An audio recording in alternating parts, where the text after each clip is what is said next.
Hello friends, how are you? This is Alex Flores here with some information about, yesterday Pierre Poilievre, Pierre Poilievre, was talking about his whole bullshit, oh, let's rescue the economy, let's rescue Canada, let's rescue social services, let's rescue this and that. Remember, conservatives always tend to cut services in order to minimize taxes to the rich. So, hello.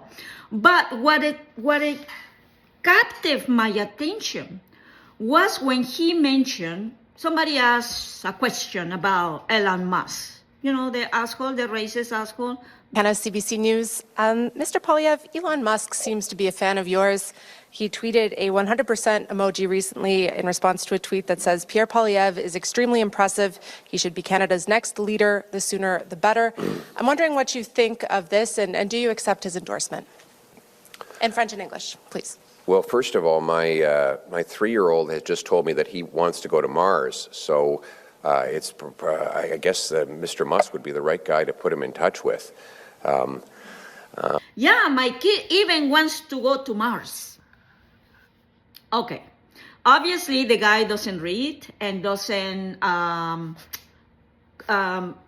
get information about that whole fucking idea going to Mars and why they are recruiting teenagers, apparently. I'm going to recommend you a book,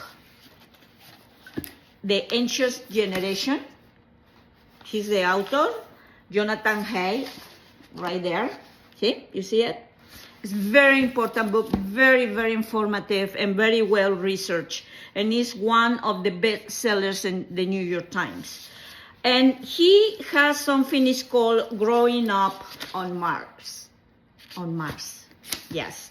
I just want you to read you a little bit of that chapter for you to understand, yes, how teenagers will react by going to Mars. And let's just start by saying that you are learning that the reason they're recruiting children is that they adapt better to the unusual conditions of Mars than adults, particularly the low gravity. If children go through puberty and its associated growth spurt on Mars, their bodies will be permanently tailored to it, unlike settlers who come over as adults. At least that's the theory. Okay, that's what they think. That actually, apparently, let me read this part here. The Earth's flora, the Earth's flora and fauna evolved under the protective shields of the magnetosphere, which blocks or diverts most of the solar wind, cosmic rays, and other streams of harmful particles that bombard our planet. Mars doesn't have such a shield. So a far greater number of ions will shoot through the DNA of each cell in your daughter's body. Oof. The project planners have built protective shields for the Mars settlement based on studies of adult astronauts who have a slightly elevated risk of cancer after spending a year in space. But children are an even higher risk because their cells are developing and diversifying more rapidly and will experience higher rates of cellular damage. Did the planners take this into account? Of course not. They're just fucking idiots, ignorance that, like Elon Musk, I have un chingo de dinero, I have lots of money. So let's go live in Mars. Oh my God. Then there's the gravity. Evolution optimized the structure of every creature over eons for the gravitational force on our particular planet. From birth onward, each creature's bones, joints, muscles, and cardiovascular system develop in response to the unchanging one-way pull of gravity. Removing this constant pull profoundly affects our bodies. The muscles of adult astronauts who spend months in the weightlessness of space become weaker.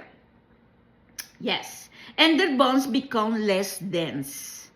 Their body fluids collect in places where they shouldn't, such as the brain cavity, which puts pressure on the eyeballs and changes their shape.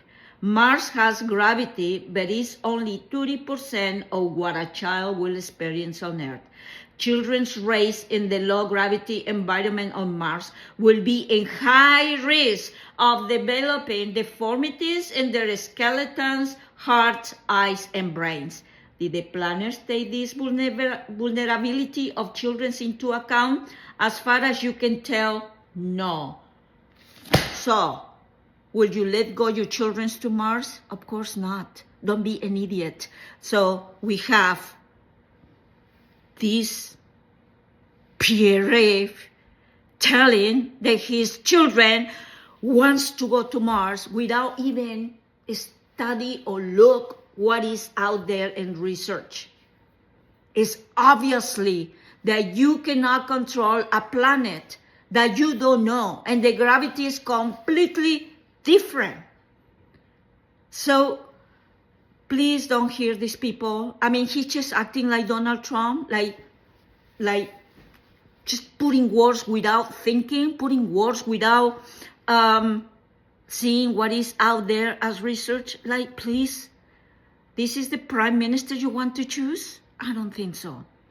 Putting in danger and passing information that is terrible, dangerous for our kids.